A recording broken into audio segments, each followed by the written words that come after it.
की सोची सोची जिया हमार बोलिए मुखिया जी खाई दिया चाय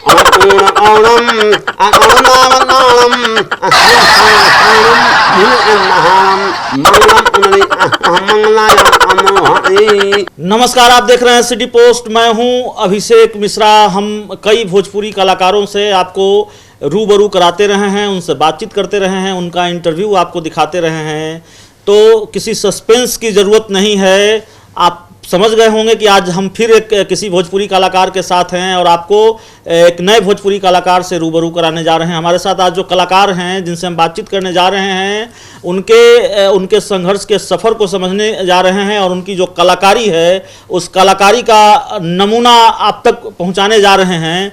वो कलाकार ऑलराउंडर हैं, भोजपुरी में महारत हासिल है भोजपुरी इंडस्ट्री में। और ऑलराउंडर इसलिए मैं कह रहा हूं क्योंकि वो म्यूज़िक डायरेक्टर भी हैं, वो कॉमेडियन भी हैं, वो गाने भी लिखते हैं, यानी कि लिरिक्स राइटर भी हैं, और अच्छी कॉमेडी भी कर लेते हैं, वो इंस्ट्रूमेंट भी बजाते हैं। तो तमाम गुणों से जो परिपूर्ण हैं भोजपुरी कलाकार, वो भोजपुरी कलाकार हमारे साथ मौजूद हैं और छोटे बाबा के नाम से भोजपुरी इंडस्ट्री में जाने जाते हैं। तो छोटे बाबा, आपका स्वागत है सिटी पोस्ट में। और सबसे पहले हम आपसे जानना चाहेंगे कि ये महारत कैसे हासिल कर ली। आपने बताया नहीं है, ऑफ द रिकॉर्ड आपसे बातचीत हमारी हुई है, बताएंगे तो अब आप हमारे दर्शकों को। लेकिन आपके बारे में जो जानकारी हमें लगी कि आप इंस्ट्रूमेंट भी बजाते हैं, आप कॉमेडियन भी हैं, आप लिरिक्स राइटर भी हैं, तो एक साथ इतने गुणों से कैसे परिपूर्ण हो गए और कहाँ से ये प्रेरणा मिली कि आप भोजपुरी इंडस्ट्री में आ जाएं? और ये सफ़र कितना आसान, जाहिर है आसान नहीं रहा होगा, हम भी जानते हैं, काफ़ी संघर्ष झेला होगा आपने। तो इस सफ़र के बारे में बताएं, कैसे ये प्रेरणा मिली, कैसे कॉमेडी करने लगे, कैसे गाने लिखने लगे, विस्तार से ज़रा दर्शकों को बताएं। सबसे पहले तो सिटी पोस्ट चैनल के माध्यम से पूरा भारतवासी के, भोजपुरिया समाज के, पूरे भोजपुरी के हमारा तरफ से, छोटे बा की तरफ से पैर छू के प्रणाम बा। जहाँ तक सवाल बा भोजपुरी के फील्ड के, तो बहुत लंबा दौर बा, कम से कम 25 साल गुजर चुकल है भोजपुरी फील्ड में। इस लंबे दौर की शुरुआत कहाँ से हुई? शुरुआत तो गांव से हुई। गांव कहाँ है वो भी बता दें। गांव पड़ता है भोजपुर जिला में, थाना नारायणपुर, मदनपुर। अच्छा, वहीं से शुरुआत है। बहुत शुरुआती दौर में कष्ट हुआ है, बैक सपोर्ट, गार्जियन का सपोर्ट, घर का सपोर्ट कुछ नहीं था। जैसा जैसा धीरे धीरे नाम चर्चा, पब्लिसिटी बढ़ते गया, तब जाके परिवार के लोग खुश हुए। तो शुरुआती दौर में बहुत कष्ट हुआ है। बड़ी बात कह रहे हैं। और एक बात आप दर्शक जानते भी होंगे कि जब सपने बड़े हों और हैसियत छोटी हो तो संघर्ष आपकी तय तकदीर बन जाती है मुकाम की ओर बढ़ने के लिए, और सफ़र आसान नहीं होता। जब छोटी हैसियत में आप कोई बड़ा सपना देखते हैं तो वो सफ़र आसान नहीं होता, मंजिल मिलती है अगर संघर्ष वाजिब हो तो, लेकिन बहुत संघर्ष के बाद मिलती है। और तकरीबन मंजिल पाने वाले, किसी मुकाम पर पहुंचने वाले हर शख्सियत की यही कहानी होती है और सबकी कहानी एक जैसी ही होती है। तो कमोबेश वही कहानी छोटे बाबा की भी है, जैसा कि बता रहे हैं। तो छोटे बाबा, आप भोजपुरी इंडस्ट्री में आ गए, फिर पहले क्या किया? गाना लिखने लगे, इंस्ट्रूमेंट बजाने लगे, क्योंकि आप बहुत सारा काम करते हैं, तो क्या किया पहले? शुरुआती मेरा काम इंस्ट्रूमेंट बजाना था। छोटा मोटा गांव में गाना बजाना होता था। सारे गार्जियन जब घर के सो जाते थे तब बहुत बड़ा चार दीवारी था, उसको रात में फांद करके 12-1 बजे रात में गांव का छोटा मोटा गाना बजाना में जाना, फिर 3 बजे भोर में चुपे से आके फिर सो जाना बिस्तर पर, कोई जाने नहीं।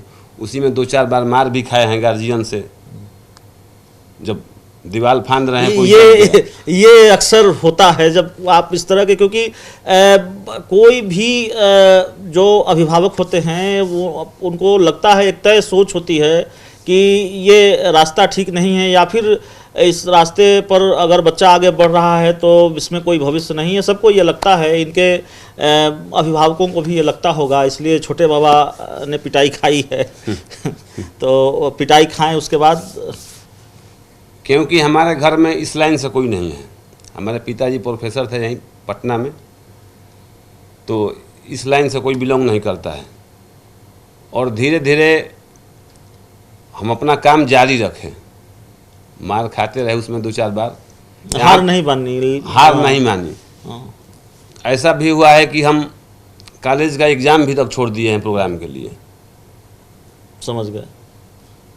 मतलब दीवानगी इस हद तक थी इस फील्ड में आने की, या फिर अपना जो इनकी दिलचस्पी थी इंस्ट्रूमेंट बजाने में, और जो भी है इनका गीत लिखने में, और जो ये करना चाह रहे थे उस वक्त, उसमें दिलचस्पी इस हद तक थी कि इन्होंने अपनी परीक्षाएं भी छोड़ दी।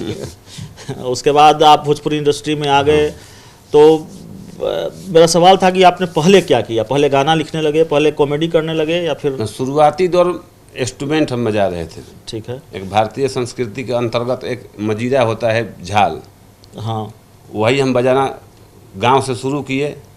गांव में धीरे धीरे लोग को अच्छा लगा। बाहर के कोई फंक्शन में अगर आर्टिस्ट आ रहा है, उनको अच्छा लगा, तो धीरे धीरे वो लोग हमको कॉल करके या बुला करके बाहर ले जाने लगे। धीरे धीरे ऐसे ऐसे मेरा पब्लिसिटी मेहनत के बल पर होने लगा। और भोजपुरी समाज के प्यार दुलार के बल पर धीरे धीरे बढ़ता गया। उसी में कलाकारों को देखते देखते गाना भी लिखते गए, कॉमेडी भी शुरू किए, म्यूजिक भी डायरेक्ट करने लगे। जी। तो म्यूजिक वगैरह करने लगे, तो जाहिर है आप गाना वगैरह लिखते हैं, तो गाना गाते भी होंगे।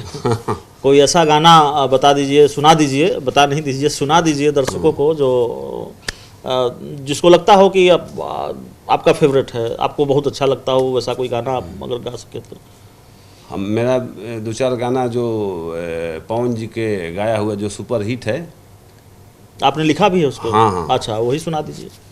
तो उसमें एक गाना है कि सोची सोची जिया हमार कि काहे घबराता दरोगा जी हो, कि 4 दिन से पियवा बना पाता दरोगा जी हो, कि 4 दिन से पियवा बना पाता।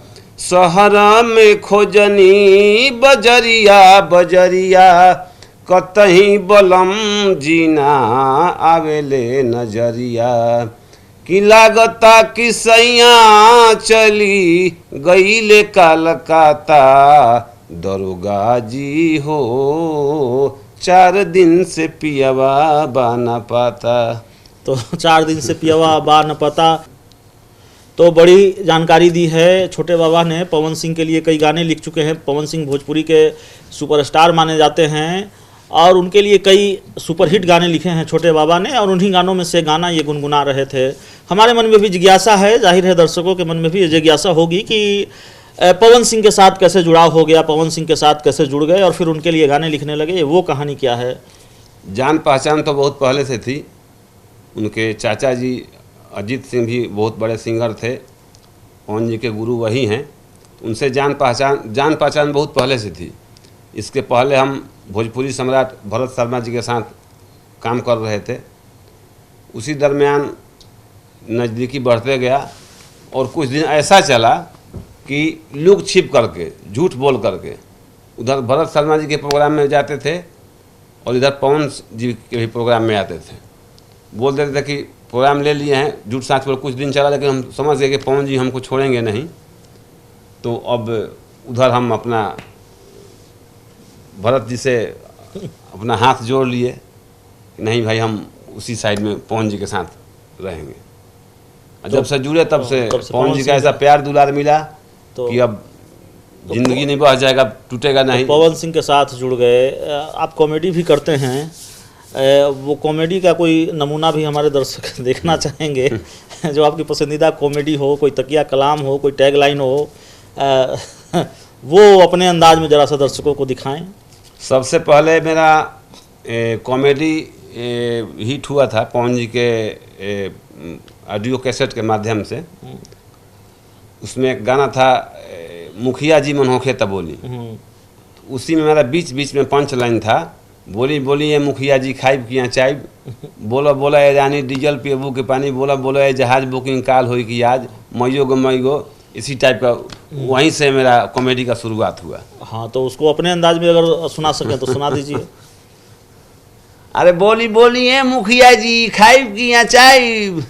और सबसे पहले जो कि बहुत सारा ऑडियो वीडियो पब्लिक भोजपुरिया समाज के माध्यम से जो हमार कॉमेडी हिट भइल, उमें एगो फेमस कॉमेडी बा हमार, कहीं भी मंच पर कहीं कतनो कॉमेडी हम बोल दी, लेकिन पब्लिक उ कॉमेडी हमार जरूर सुनेला। जो कॉमेडी बा कि दक्षिण भारत के पंडित जी जब अले बनारस में, सावन के महीना रहे, स्नान करे के टाइम में उनकर लोटा गिर गई इनार में।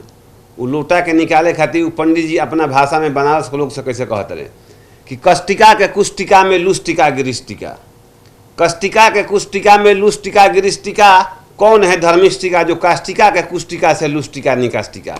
ये बात अब केहू को समझ में नहीं आवत कि पंडित जी का कह रहा बड़े। कुछ विद्वान लोग जुटल, ओकरा के हिंदी में अनुवाद जब कल गई कि कष्टिका के कुष्टिका में लुष्टिका गिरिष्टिका, काशी के कुएं में मेरा लोटा गिर गया है, कौन है धर्मिष्टिका जो काष्टिका के कुष्टिका से लुष्टिका निकाष्टिका, कौन है ऐसा धर्मात्मा जो मेरा काशी के कुएं से लोटा को निकालेगा। एगो और फेमस कॉमेडी बा कि शादी ब्याह में बहुत सारा पंडित जी लोग जुटल रहे, उमें एगो वैसन पंडित जी रहन जेकर जीभ सटल रहे, ओठ कटल रहे, उ अपना भाषा में कैसे मंत्र के बोलत रहे, अणम ऊणम औणम अणम नाम नाणम हन हाण हाणम मुहन एन्नहाणम तनाम हन्नम हृदयाणमिन्ने अमहम हमामि हन्नम नमामि मंगलम भगवान विष्णु मंगलम उन्मत्मना मंगलम उन्नति मंगलाय अनोहनि। तो इस अंदाज को आपने जिस गाने का जिक्र कर रहे हैं उस गाने के कैसेट में कई बार सुना होगा। पीछे से ये आवाज़ आती है और वो आवाज़ किसकी थी? आज पकड़े गए हैं छोटे बाबा। छोटे बाबा ये आवाज़ निकालते थे। तो संघर्ष की कहानी है छोटे बाबा की, कॉमेडी भी करते हैं, इंस्ट्रूमेंट भी बजाते हैं, पवन सिंह के साथ जुड़ाव हुआ, फिर पवन सिंह के लिए गाने लिखने लगे, कई सुपरहिट गाने लिखे पवन सिंह के लिए, कॉमेडी करते हैं। और जो सबसे बड़ी कॉमेडी है जो काफ़ी फेमस रही, वो जिसका जिक्र किया इन्होंने कि मुखिया जी खाइब किया चाय, एक पवन सिंह के गाने में बैकग्राउंड से जो आवाज़ आती है वो कॉमेडी काफ़ी मशहूर रही है, कई बार आपने सुना होगा। अब इससे इतर एक गंभीर सवाल आपसे पूछना चाहेंगे और अंतिम सवाल है हमारा कि भोजपुरी, अक्सर जब हम किसी भोजपुरी कलाकार से बातचीत करते हैं तो अश्लीलता पर बात करते हैं। अश्लीलता पर बात इसलिए करते हैं क्योंकि बड़ी बहस छिड़ी हुई है और माना जा रहा है कि ठीक है, भोजपुरी हाल के दौर में अपनी अश्लीलता के लिए बदनाम रहा है और अश्लीलता से कलंकित रही है ये भाषा। लेकिन आज का जो दौर है उसके बारे में ये कहा जाता है कि अब बिल्कुल बर्दाश्त से बाहर है और बिल्कुल कह सकते हैं कि अति हो गई है, जिसको कहा जाता है कि अब इससे क्या हो सकता है, इससे ज़्यादा अश्लील तो कुछ हो ही नहीं सकता है आज के दौर में जो अश्लीलता परोसी जा रही है। तो एक तो जिम्मेवार कौन है इस अश्लीलता के लिए और दूसरा किया क्या जाना चाहिए इसको ठीक करने के लिए? बहुत अच्छा सवाल है आपका। सबसे पहले तो जो भोजपुरी जो दूसरा भाषा है वो जितना दिखा कर बदनाम नहीं है, हमारा भोजपुरी भाषा उतना सुना कर बदनाम है। और जहाँ तक सवाल है कि इसका जिम्मेवार कौन है, तो इसमें जिम्मेवार बहुत सारे लोग हैं। इसमें जिम्मेवार गाना लिखने वाले राइटर हैं, कैसेट कंपनी जो कंपनी रिलीज़ कर रही है यूट्यूब के माध्यम से, जो भी ऑडियो वीडियो के माध्यम से, श्रोता हैं, गाने वाले हैं, ये चार दोषी हैं। बिल्कुल, श्रोता भी दोषी हैं। श्रोता इसलिए दोषी है, अक्सर जब अश्लीलता पर हम बात करते हैं, मैं बात करता हूं तो ये ज़रूर कहता हूं कि मनोरंजन के नाम पर कुछ भी परोस दिया जा रहा है और अगर हम कुछ भी परोसे गए चीज़ को पचा रहे हैं, मनोरंजन के नाम पर हम कुछ भी पचा जा रहे हैं, तो हमारी भी गलती है, वही बात है।